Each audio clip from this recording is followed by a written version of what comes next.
आज बंगाल पर चुनावी फीवर चढ़ा हुआ है। कहीं रैलियों की बहार है तो कहीं भी सड़क पर खुल्लम खुल्ला मार है।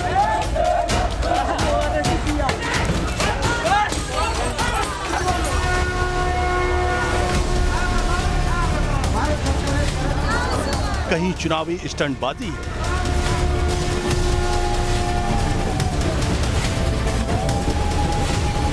तो कहीं रोड पर लाठीबाजी।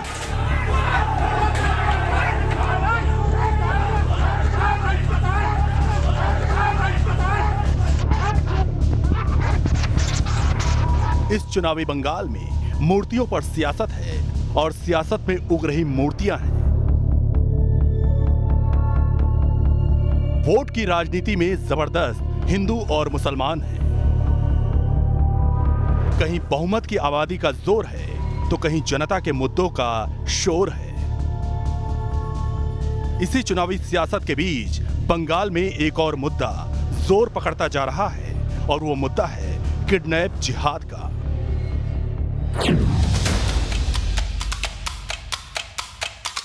चुनावी बंगाल के सियासी मुद्दों की पड़ताल में न्यूज नेशन की टीम पूरे बंगाल की जमीनी हकीकत छान रही है। हावड़ा से हुगली तक, कोलकाता से सिंगूर तक, मालदा से लेकर नादिया तक, बंगाल के जिले जिले जाकर न्यूज नेशन की टीम वोटिंग के फैक्टर और मतदाताओं के मिजाज की पड़ताल कर रही है। और इसी पड़ताल में हुआ एक और बड़ा खुलासा कि पश्चिम बंगाल के सियासी शोर में उन मजलूमों की आवाज दब रही है जो हिंदू बहुल सूबे में बतौर अकलियत अपनी जिंदगी गुजार रहे हैं। और उन लोगों की बच्चियों पर टूट रहा है लव जिहाद से भी खतरनाक किडनैपिंग जिहाद का कहर। इसलिए आज के नेशन इन्वेस्टिगेशन में मुद्दा है कि क्या बंगाल में किडनैप जिहाद बड़ा मुद्दा है।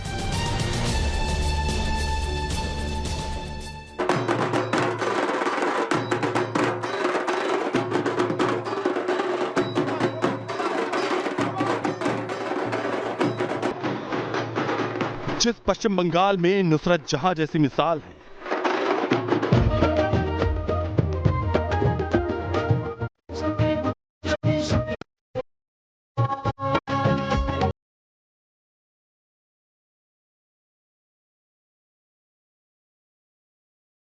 जिस सूबे के लोगों के सामने नुसरत जहां जैसी जनप्रतिनिधि हूं। आमी नुसरत जहां रूही जैन लोकसभा सदस्य निर्वाचित हुईया।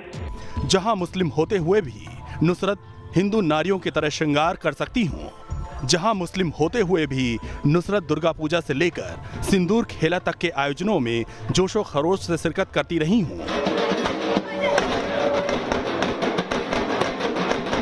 उस सूबे में मजहबी मकसद से मोहब्बत की साजिश वाली कहानियों पर आसानी से भरोसा नहीं होता। लेकिन जब न्यूज नेशन की टीम चुनावी मुहिम में जमीनी हकीकत की पड़ताल करते हुए मालदा जिले में पहुंची तो वहां बहुत बड़ा खुलासा हुआ।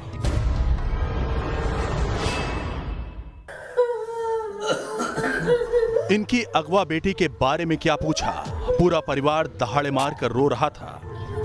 इस मां के हाथों में अगवा बेटी की तस्वीर है और कानों में उस बेटी की चित्कार जो इन्होंने आखिरी बार सुनी थी। सांत्वना के दो शब्द भी इस परिवार को मैसर नहीं। वेदना इतनी थी कि न्यूज नेशन संवाददाता विकास की भी आंखें भर आईं। बड़ी मुश्किल से विकास ने खुद को संयत करते हुए परिवार को ढांढस बंधाने की कोशिश की। इस हालात में क्या बात किया जाए, क्या इनसे पूछा जाए। पूरा परिवार रो रहा है। मेरी हिम्मत जवाब दे रही है कि कैसे बात करें। इधर माँ रो रही है, उधर दादी रो रही है, उधर दादा रो रहे हैं, उधर पापा रो रहे हैं, चाचा ताऊ चाची, परिवार का हर व्यक्ति रो रहा है। न्यूज नेशन की टीम पहुंची तो इन लोगों को एक उम्मीद जगी कि शायद कोई मदद करने वाला आया। ये भवानीपुर तहसील के तिहटो गांव का घोष परिवार था। जिस परिवार की बेटी अगवा हो गई थी उसे संयत करने में काफी देर लगी।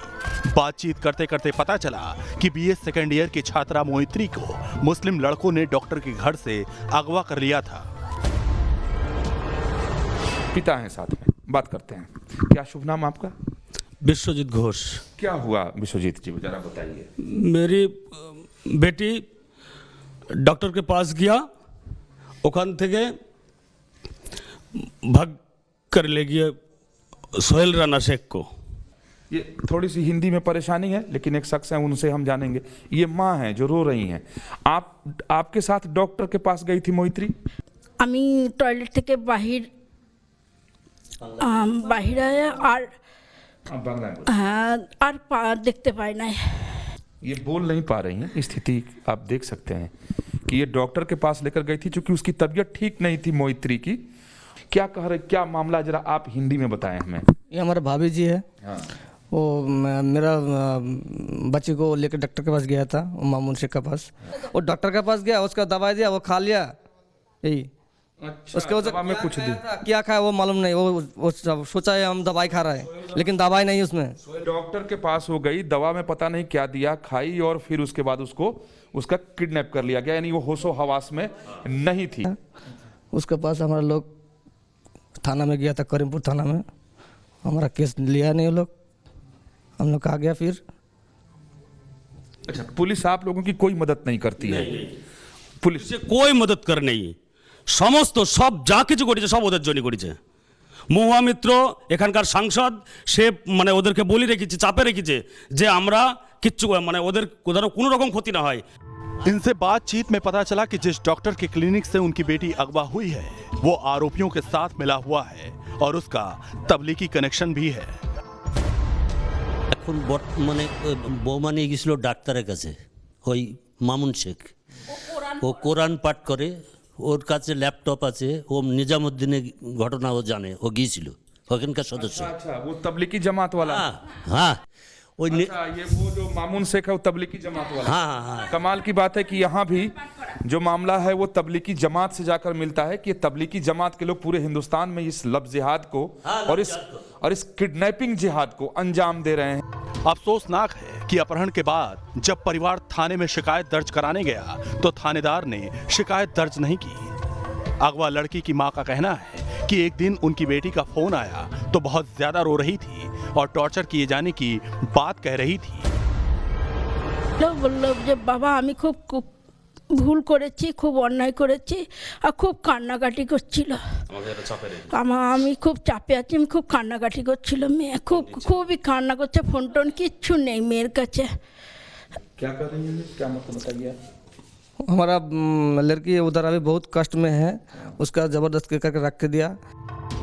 परिवार वालों का कहना है कि आरोपी सोहेल ने उनकी लड़की को गांव से 30 किलोमीटर दूर करीमनगर में ही रखा है, लेकिन पुलिस से फरियाद करने पर उन्हें टीएमसी सांसद के नाम की धौंस सुनने को मिलती है। ওই ছেলেটা বলেছিল যে মহুয়া মিত্র আমার ডান হাত, আমি যা বলবো মহুয়া মিত্র তাই শুনবে। এটা শুনে क्या बोला इन्होंने, जरा बताइए। जो दादा बोल रहा है, जब मोह में तो है ना, वो बोला, वो लड़का बोला हम जो बोलेंगे वो मोह में तो वही सुनेंगे। 7 अक्टूबर से गायब इस परिवार की बेटी को पुलिस अब तक ढूंढ नहीं पाई, जबकि मामला अपहरण के आरोपों में दर्ज किया जा चुका है।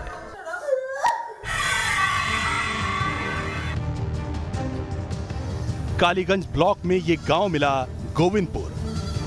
इस गांव से एक हिंदू लड़की 7 अक्टूबर को गायब हुई और अब तक उसका कोई अता पता नहीं चला। न्यूज नेशन की टीम उस पीड़ित परिवार के घर पहुंची। नादिया जिले की बात की जाए, उसमें भी कालीगंज तहसील की, तो यहाँ लफ्ज़ जिहाद क्या, शादी जिहाद चल रहा है। साम दाम दंड भेद अपनाए जाते हैं। लड़की अगर मान गई तो ठीक, अपने साथ लेकर चले जाते हैं, माँ बाप देखते ही रह जाते हैं, और नहीं तो घर से उठा कर लेकर चले जाते हैं। ऐसे ही एक परिवार में मैं अभी मौजूद हूँ जहाँ की लड़की को जबरिया उठाकर स्थानीय मुसलमान लड़के ले गए और एक लड़के के साथ उसकी शादी शायद करा दी गई, क्योंकि लड़की के बारे में कोई जानकारी नहीं है। हाथों में बेटी की तस्वीर लिए मां बैठी रही, पिता और भाई उदास बैठे रहे। ये लोग हिंदी भाषा में ज्यादा बात नहीं कर पा रहे थे, लेकिन बेटी के अगवा किए जाने का दर्द इनके चेहरे पर साफ दिख रहा था। बात करते हैं, लड़की के पिता हमारे साथ हैं। क्या आपका नाम है? मुकुल घोष। मुकुल घोष जी, कब की ये घटना है, क्या हुआ था, जरा बताइए। 2 महीना है। लड़की आपकी पढ़ती थी, क्या करती थी? पढ़ते थे। अच्छा। BA सेकेंड ईयर पढ़ते थे। यानी कोई ऐसा नहीं था कि उसका आना जाना या कोई दोस्ती हो? नहीं नहीं नहीं, कोनो दोस्ती नहीं है, कोनो है, मैंने समझा ही नहीं कहाँ से जा। आपको कभी शिल्पा ने बताया था कुछ? नहीं, কোনো কিছু পতা নাই। আমার এখনো পুলিশ প্রশাসন সব জায়গায় গিয়েছে, আমার মেয়ের কোনো তদন্ত কোনো কিছু খুঁজে পুলিশরা কোনো বার করেনি। ये लोग इतने डरे सहमे और व्यथित थे कि कैमरे पर बहुत कुछ बोल नहीं पा रहे थे, लेकिन बातचीत में इन्होंने जो खुलासे किए वो बेहद डराने वाले थे। जो हुआ मैंने प्लान के साथ माफिक हुआ, पूरा प्लान करके किडनैप किया इन लोगों ने? पूरा प्लान करके प्लान माफिक हुआ। घर वाले साफ साफ कह रहे थे कि उनकी बेटी बीए में पढ़ रही थी और सिर्फ 20 साल की थी। उसकी ना तो अगवा करने वालों में से किसी से दोस्ती थी और ना ही प्रेम मोहब्बत का कोई मामला था। मेरा जो बहन है उसका इस स्थिति में कहाँ है, किधर है, यही जानकारी चाहिए। और इस हालत में उसका राय चाहिए जो वो कैसे गया, किस हालत में गया, कोई प्रेशर था उनके ऊपर कि कोई ज़बरदस्ती करके ले गया। प्रेम प्रसंग में लड़की के गायब होने की दलील इसलिए भी गले नहीं उतरती क्योंकि आरोपी का घर पीड़ित के घर से सिर्फ 30 फीट की दूरी पर है। लड़की संपन्न घर से थी और आरोपी बिजली दुकान में मजदूर था और उसकी हैसियत मोहल्ले में किसी से छिपी नहीं थी। जिसको जबरिया उसके घर से उठा कर ले गए, उसका घर है। पिता बिजनेसमैन है, अच्छा घर है, बहुत ही अच्छे ढंग से लोग रहते हैं। अब उस अली शेख के घर को आपको दिखाते हैं जो ठीक इसके पड़ोस में है। जरा देखिए कि पड़ोसी और उसके घर की हालत देखिए कि ये एक मिट्टी का घर जिसके ऊपर खपराइल है, वो अली शेख का घर है। जिस जिले की 70% आबादी मुस्लिम है, वहां थानेदार से लेकर एसपी तक और ग्राम प्रधान से लेकर विधायक तक सभी मुस्लिम ही हैं। ऐसे में पीड़ित का आरोप है कि उनकी गुहार अब तक अनसुनी है और लड़की का कोई अता पता नहीं चल रहा।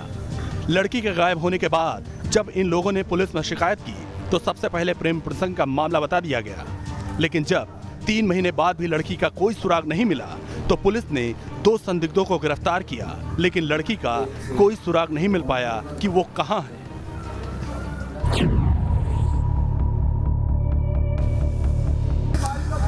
वैसे तो पश्चिम बंगाल में मुस्लिम आबादी करीब 30% है।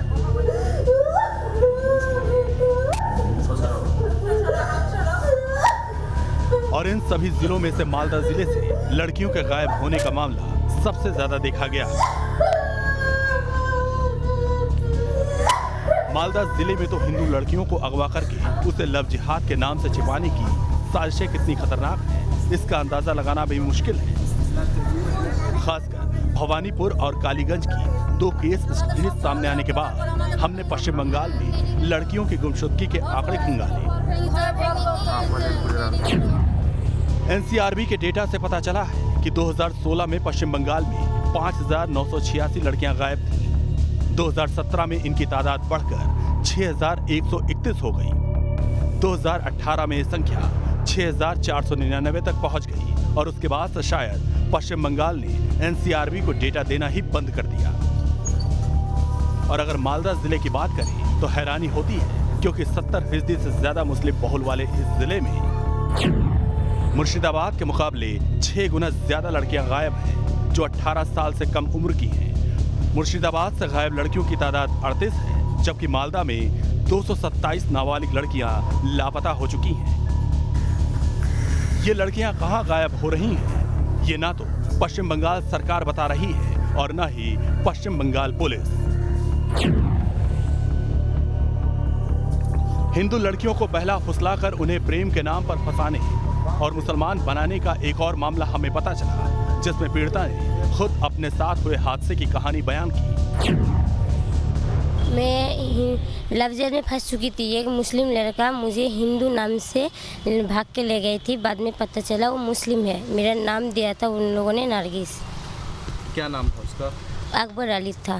तो तुम्हें पता नहीं था पहले? पहले पता नहीं था। जब पता चला तब वो मुस्लिम है, मुझे पता चला भाग के ले जाने के बाद पता चला। उसके बाद उन लोगों ने मेरा नाम दिया नरगिस। फिर मेरा देखता भैया से बात हुआ, उन लोगों ने मुझे वहाँ से ले आया। तब मैं 16 साल की थी। इस लड़की को हिंदू संगठनों की मदद से बदमाशों के चंगुल से तो बचा लिया गया, लेकिन ऐसी कितनी ही लड़कियां उन कट्टरपंथियों के जाल में फंस रही हैं, जिन्हें बचाने के लिए लव जिहाद के खिलाफ कानून की सख्त जरूरत आन पड़ी है। हम लोगों की तरह लव जिहाद में जो लड़की फंस चुकी है, उन लोगों को बचाना चाहिए। हमको मत है ये करना चाहिए, लव जिहाद बंद करना चाहिए, लड़की लोग को बचाना चाहिए।